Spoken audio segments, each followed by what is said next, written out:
आदरणीय श्रोताबिन, मुक्तिको बाटोमा यहाँहरू सबैलाई स्वागत साथै ख्रिस्टीय अभिवादन। जय मसीह। सदाको हप्ता जस्तै आज पनि हजुरसँग आध्यात्मिक कुराकानी गरौं भनेर म कार्यक्रम प्रस्तुता देगलाल राई उपस्थित भइसकेको छु।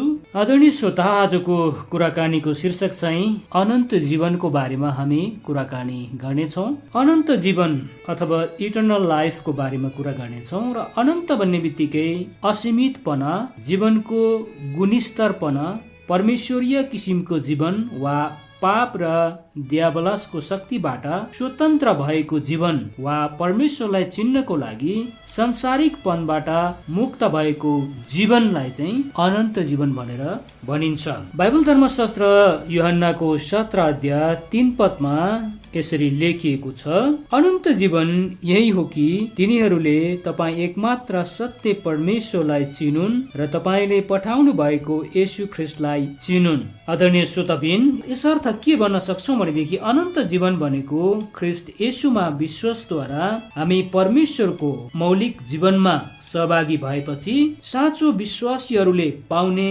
जीवनको विशिष्ट गुण चाहिँ अनन्त जीवन हो। यो गुणले हामीलाई निरन्तर रूपमा वृद्धि गर्नको निम्ति पिता, पुत्र र पवित्र आत्माको संगतिद्वारा परमेश्वरलाई चिन्ने अवसर प्रदान गर्दछ। अर्को शब्दमा भन्दाखेरि अनन्त जीवन भनेको हामीमा ख्रिस्टको जीवन हुनु हो। हामीले उहाँसँग जीवित विश्वासको सम्बन्ध कायम राख्यौं भनेदेखि हामीसँग अनन्त जीवन हुन्छ। वा बाइबल धर्मशास्त्र यूहन्नाको सुसमाचार 15 अध्यायको 4 पदले भनेको जस्तै, हाँगा त्यतिखेरसम्म जिउँदो हुँदछ जतिखेरसम्म रुखसँग ताजा सम्बन्धमा रहिरहन्छ। ख्रिस्टमा हाम्रो विश्वास पनि वर्तमान र भविष्य दुवैसँग बलियो सम्बन्ध रहिरहनु पर्दछ। संसारको सबै मानिसले बाइबलको वचन सुनेर विश्वास गर्नु पर्दछ, किनभनेदेखि परमेश्वरको पुत्रमा मात्र अनन्तको जीवन छ। अरू कसैबाट अनन्त जीवन पाउन सकिँदैन। यसुले भन्नुभयो, बाटो, सत्य र जीवन म नै हुँ, मद्वारा बाहेक कोही पनि पिता कहाँ आउन सक्दैन। यूहन्ना सुसमाचार 14 अध्यायको 6 पदमा। श्रोताबिन, पावलले पनि कलस्सी 3 अध्यायको 4 पदको पहिलो खण्डमा भन्नुभएको छ, ख्रिस्ट जो हाम्रो जीवन हुनुहुन्छ, ख्रिस्ट जो हाम्रो जीवन हुनुहुन्छ भनेर पावलले भन्नुभएको छ। यूहन्नाले पनि भन्नुभएको छ, पहिलो यूहन्ना 5 अध्यायको 12 पदमा, जससँग पुत्र हुनुहुन्छ त्यससँग जीवन छ, जससँग परमेश्वरको पुत्र हुनुहुन्न त्यससँग जीवन हुँदैन। र यहाँनिर सुसमाचार यूहन्ना 5 अध्यायको 24 पदमा येशूले फेरि पनि भन्नुभयो, साँच्चै म तिमीहरूलाई भन्दछु, जसले मेरो वचन सुन्छ र मलाई पठाउनु हुनेमाथि विश्वास गर्छ त्यससित अनन्त जीवन छ। त्यो न्यायमा आउँदैन, तर मृत्युदेखि त्यसले जीवनमा प्रवेश गरेको छ। यहाँनिर के भनेको छ भनेदेखि, सुन्छ, यहाँ सुन्ने कुरा हामी सुनिरहनु आवश्यकता छ र सुनेको वचनमा विश्वास गरिरहनु आवश्यकता छ। यो मुक्ति अनन्त जीवन पाउने कुरा चाहिँ एकछिन गरेर सिद्धाउने कुरा होइन, तर यो चाहिँ निरन्तर गरिने कार्य हो। 5 साल अगाडि विश्वास गरियो, तर अहिले उहाँको वचन सुनेका छैनौं, विश्वास गरेका छैनौं र पहिला चाहिँ गरेको भए अहिले हामी जीवनमा छैनौं। जसरी पहिला हाँगा रुखसँग थियो, तर अहिले हावाले मर्काएर भित्रीय सम्बन्ध टुटाइदियो, हेर्दा जोडिएको जस्तै, तर हाँगा सुकिसक्यो। विश्वास पनि त्यस्तै नै हो। सुसमाचार यूहन्ना 4 अध्यायको 14 पदमा येशूले भन्नुभयो, जसले मैले दिने पानी पिउँछ त्यो कहिल्यै तिर्खाउने छैन। जुन पानी म त्यसलाई दिन्छु त्यो त्यसमा अनन्त जीवनको लागि उम्रिरहने पानीको मूल बन्नेछ। श्रोताबिन, उदाहरणको लागि यदि पृथ्वीले वर्षायामको झरीको पानी निरन्तर पियो भनेदेखि आज पनि पियो, भोलि पनि पियो, पर्सि पनि पियो र अर्को दिनदेखि होला सम्भवतः पृथ्वीले कुनै ठाउँबाट जे पियो त्यही निकाल्न थाल्दछ, जसलाई हामी मूल फुट्यौ भन्दछौँ, होइन त श्रोता मित्र? तर आज जब हामी वर्षायाममा वर्षायाममा सकिन्छ, जब हामी थाहा पाउँछौँ कि वर्षायाम सकिन्छ, पृथ्वीले पानी पिउनु पनि छोड्छ। तब पृथ्वीबाट निस्किएको मूल पानी पनि सुक्छ अथवा बन्द हुन्छ। त्यस्तै नै तपाईँ र म अनन्त जीवनको उम्रिरहने पानीको मूल बन्न चाहन्छौँ भने प्रभु येशूले दिनुहुने पानी दिनदिनै पिउनु पर्दछ। हालेलुया। येशू प्रभुले दिनुहुने पानी भनेको चाहिँ उहाँको वचन हो। येशूको बानी जीवनको पानी। त्यसैले नै यहाँ बाइबल धर्मशास्त्र योशूको पुस्तक 1:8 यसरी लेखिएको छ,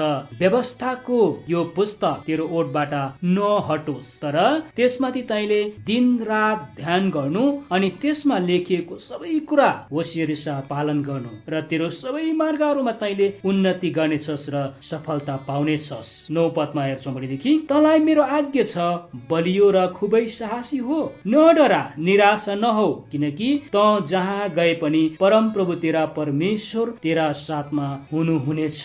प्रिय श्रोताबिन, जुन दिन हामी परमेश्वरको वचन पढ्न र विश्वास गर्न छोड्छौँ, त्यसको केही समय पछि नै हामीमा खडेरी लाग्न थाल्दछ अनि हाम्रो मुख चुप लाग्न थाल्दछ। केही कुरा आउँदैन, आए पनि संसारका अरू मानिसहरूले ठट्टा गरेको जस्तै जिस्केको जस्तै कुरा मात्रै आउँदछ। त्यसैले पृथ्वीले आफूबाट निरन्तर मूल भएर पानी बगाएर अरूहरूलाई जीवन दिने हो भने अथवा बोट बिरुवाहरूलाई, प्राणीहरूलाई निरन्तर जीवन दिने हो भनेदेखि लगातार वर्षको पानी पिउनु पर्छ। क्रिस्चियन 5 साल अगाडि विश्वास गर्यो, अहिले पनि त्यत्तिकै परमेश्वरको वचनको भोक तिर्खा हामीमा जाग्नु पर्दछ। पानी बिना कुनै पनि प्राणी अथवा वनस्पति जीवित रहँदैन, तर त्यही पानी भित्र प्राणी वा वनस्पति डुबाइदियो भनेदेखि, डुबाइरह्यो भनेदेखि त्यो प्राणी अथवा त्यो वनस्पति चाहिँ पानी भित्र डुबाइरहेको कारणले गर्दाखेरि मर्न सक्छ। त्यस्तै नै परमेश्वरको वचनले सही प्रयोग भएमा जीवन दिन्छ र त्यसले अनन्त जीवन दिन्छ, तर गलत ठाउँमा परमेश्वरको वचन प्रयोग भएमा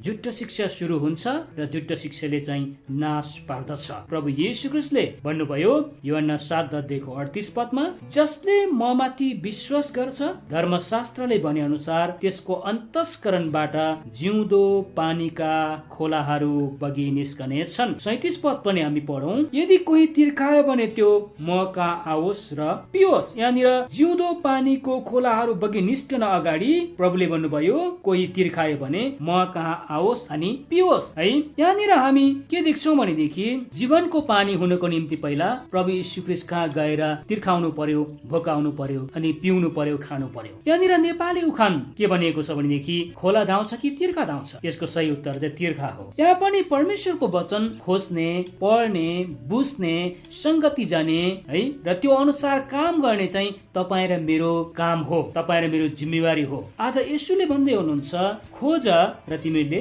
भेट्टाउनेछौ, ढकढकाऊ र तिमीहरूको निम्ति उघारिनेछ, माग र तिमीहरूलाई दिइनेछ। मत्ती 7:7 र बगी निस्कन भन्दा अगाडि हामी पहिला तृप्त हुनु पर्छ अथवा जति चाहिएको हो त्यो भन्दा बढी भएर बल्ल बग्न थाल्दछ। आत्मिक कुराको निम्ति तपाईँ र म तिर्खाउँदैनौ भनेदेखि तृप्त हुन सक्दैनौ। जब तपाईँ र म तृप्त हुँदैनौ तब गनगन आउँछ, जीवनमा कचकच आउँछ, किनकि हामी आफैमा अभाव छ, हामी आफैमा सुक्खापना छ र तृप्त भएको छैनौ र हामी तृप्त आफै भए पो हामी सन्तुष्टि हुन्छौँ र हामीबाट ती कुराहरू, सन्तुष्टि कुराहरू अरूतिर बग्न थाल्दछ। त्यसो भएको कारणले गर्दाखेरि यहाँ प्रभु येशू ख्रीष्टले तिर्खायो भनेदेखि म कहाँ आएर पिउ भन्नुभएको छ र पिउने कुरा चाहिँ निरन्तर ख्रीष्टमा विश्वास गर्नु भनेको हो, निरन्तर ख्रीष्टमा भरोसा गर्नु भनेको हो, दिनदिन उहाँको वचनबाट बदलिनको निम्ति, नयाँ हुनुको निम्ति भनेको हो। जसरी हामीले दिनदिन फलफुल खान्छौँ, खाजा खान्छौँ, पानी खान्छौँ, खाना खाएर नयाँ तागत पाएको जस्तै ख्रीष्टको वचन आत्माको निम्ति खाना हो, जसलाई पढेर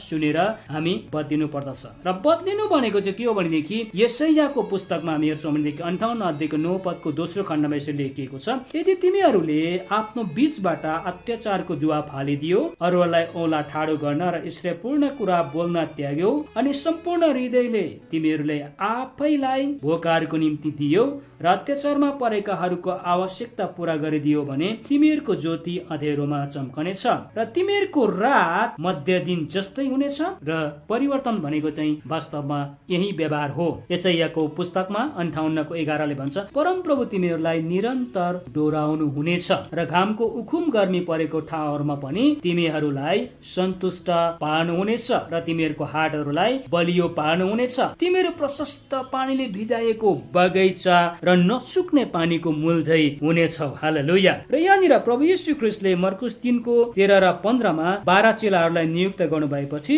आफूसँग रहन र प्रचार गर्न र तिनीहरूलाई भूतहरू निकाल्ने अधिकार पनि दिनुभयो। यहाँनिर जिउँदो पानीको खोलाहरू भनेको चाहिँ भूतहरू निकाल्ने अधिकार पनि हो। मर्कुस 6 अध्यायमा गएर हामी हेर्छौँ भनेदेखि 7 पदमा अनि 12-13 पदमा हेर्छौँ भनेदेखि ती चेलाहरूलाई अब पठाउनु भयो प्रभु येशू ख्रीष्टले र तिनीहरूलाई आज्ञाकारी भएर चाहिँ गइहाले र मानिसहरूले पश्चाताप गरून् भनेर तिनीहरू गएर चाहिँ प्रचार गरे र तिनीहरूले धेरै भूतहरूलाई चाहिँ निकालेर धेरै रोगीहरूलाई चाहिँ तेलले अभिषेक गरेर निको पारे। प्रेरितको 3:1 पदमा पत्रुस र यूहन्ना दिनको 3 बजे तेस्रो पहरको प्रार्थना गर्न मन्दिरमा जाँदै गर्दा जन्मैको एकजना भिखारीले मन्दिरको छेउबाट पत्रुस र यूहन्नासँग भिख माग्यो। ती दुवैले एकटक लगाएर ती भिखारीलाई हेर्दै भने, हामीतिर हेर। भिखारीले ती केही पाउने आशा राखेर हेर्यो। तब पत्रुसले भन्यो, सुन चाँदी मसित छैन, तर जे मसित छ त्यही म तँलाई दिन्छु। नासरतको येशू ख्रीष्टको नाउँमा हिँड। तुरुन्तै त्यसको गोली गाँठाहरूमा तागत आयो अनि जुरुक्क उठेर त्यो खडा भयो र हिँड्न थाल्यो र हिँड्दै र उफ्रदै परमेश्वरको स्तुति गर्न थाल्यो। पत्रुस र यूहन्नासँग जिउँदो पानी थियो जसले लङ्गडालाई जीवन दियो। हालेलुया। प्रेरितको 14 अध्यायमा पाउल र बर्नबास प्रचार गर्दै लुस्त्रा भन्ने शहरमा चाहिँ आइपुगे। त्यहाँ जन्मैको एउटा लङ्गडो बस्दथ्यो र पाउलको प्रचार उसले सुन्दै थियो। पाउलले एकटक लगाएर हेरे र निको हुने त्यसको विश्वास छ भन्ने देखिकन ठुलो स्वरले कराएर पाउलले भने, तेरो खुट्टाको भरमा सिधा उभि, अनि त्यो जुरुक्क उठ्यो र हिँड्न लाग्यो। हालेलुया। पाउलसँग जिउँदो पानी थियो। अब यो व्यक्तिले सुन्यो, विश्वास गर्यो, निको भयो र यो व्यक्ति पनि अनन्त जीवनको भागीदार बन्यो। विश्वास चाहिँ श्रोताबिन सुनाइबाट आउँदछ। ख्रीष्टको वचन सुनाइबाट आउँदछ। आज आफैले आफैलाई सोध्ने प्रश्न चाहिँ के, मैले अनन्त जीवन पाएको छु कि मेरो अन्तस्करणबाट जिउँदो पानीको खोलाहरू बगेर मानिसहरूलाई अनन्त जीवन तर्फ डोराउँदैछ? के म सबैसँग मिलेर बस्दैछु? यदि यसको उत्तर छैन भन्ने आयो भने चाहिँ हामीले पाप गरेका छौँ। पश्चाताप गरौँ, प्रार्थना गरौँ। यर्मियाको 2:13 पदमा